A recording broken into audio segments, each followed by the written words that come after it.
मित्रों, स्वागत है आपका विदुर नीति के अध्याय दूसरे पर।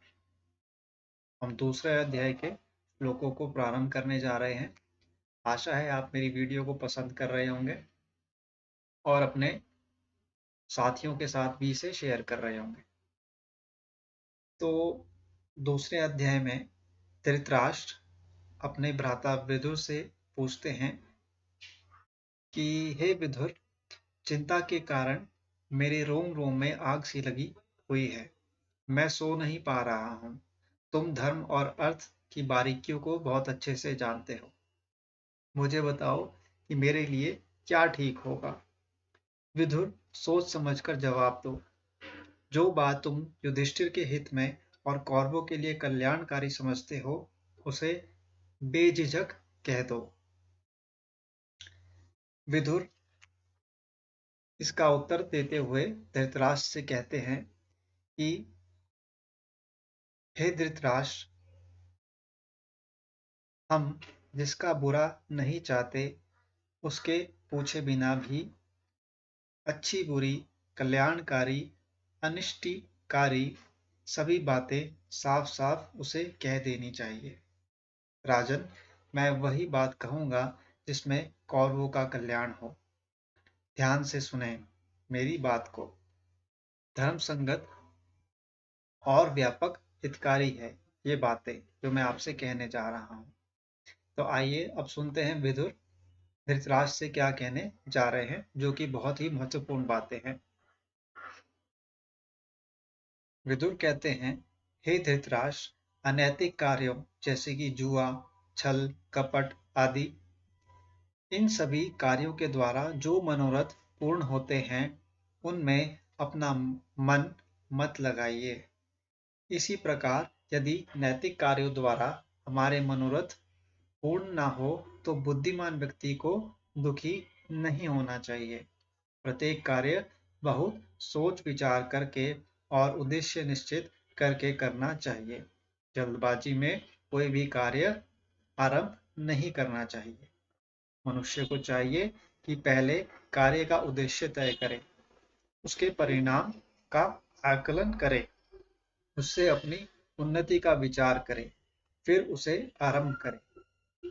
जो राजा अपने राज्य की स्थिति, लाभ, हानि, खजाना, सेना, प्रजा इत्यादि के विषय में नहीं जानता है, उसका राज्य ज्यादा दिन नहीं टिकता। जो राजा उपर्युक्त के विषय में सब कुछ जानता है तथा धर्म और अर्थ की जानकारी सतत जुटाता रहता है, उसका राज्य स्थायी रहता है। अब जो राज्य प्राप्त हो गया है, यह सोचकर अन्यायपूर्ण व्यवहार नहीं करना चाहिए। ऐसे अन्यायी का राजपाट वैसे ही नष्ट हो जाता है जैसे बुढ़ापा रूप यौवन को नष्ट कर डालता है। लोहे के कांटे में लगे स्वादिष्ट चारे को लोभवश मछली खा तो लेती है, लेकिन उसका परिणाम उसे नहीं पता होता। इसलिए भला चाहने वाले व्यक्ति को वही वस्तु खानी चाहिए जिसको खाकर वो उसे पचा पाए। जो व्यक्ति किसी वृक्ष के कच्चे फल तोड़ता है, उसे उन फलों का रस तो नहीं मिलता, उल्टा वृक्ष के बीज भी नष्ट हो जाते हैं। लेकिन जो व्यक्ति सही समय पर पके हुए फल तोड़ता है, उन्हें ग्रहण करता है, तभी उनके बीज पुनः फल प्राप्त कर पाते हैं। जिस प्रकार भौरा फूलों को नुकसान पहुंचाए बिना उनका रस चूसता है, उसी प्रकार राजा को भी प्रजा से कर के रूप में धन इस प्रकार से ग्रहण करना चाहिए कि उसे कष्ट ना हो। जैसे बगीचे का माली पौधों के फूल तोड़ तो लेता है, पौधों को जड़ों से नहीं काटता, उसी प्रकार राजा प्रजा के फूलों के समान कर ग्रहण करे, कोयला बनाने वाले की तरह उसे जड़ से न काटे। साधारण और बेकार के कार्यों से बचना चाहिए, क्योंकि उद्देश्यहीन कार्य करने से उन पर लगी मेहनत भी बर्बाद हो जाती है। जिस राजा की आंखों से प्रजा के लिए प्रेम की वर्षा होती है, उसके ना बोलने पर भी प्रजा उससे स्नेह रखती है। जो राजा नेत्र, मन, वचन और कार्य से अपनी प्रजा को संतुष्ट रखता है, प्रजा उसी से प्रसन्न हो जाती है और उससे कुछ नहीं मांगती। जैसे शिकारी से हिरण भयभीत रहते हैं, उसी प्रकार जिस राजा से उसकी प्रजा भयभीत रहती है, फिर चाहे वह पूरी पृथ्वी का स्वामी भी क्यों ना हो, प्रजा उसका परित्याग कर देती है।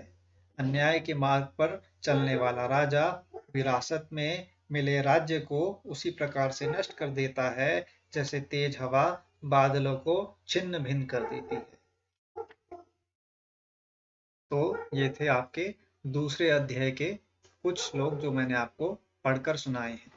आशा है आपको मेरा ये वीडियो पसंद आया होगा और आने वाली वीडियोस में भी मैं आपको ये जो आपका संवाद चल रहा है धृतराष्ट्र और विदुर के बीच में, इसको मैं कंटिन्यू करूंगा।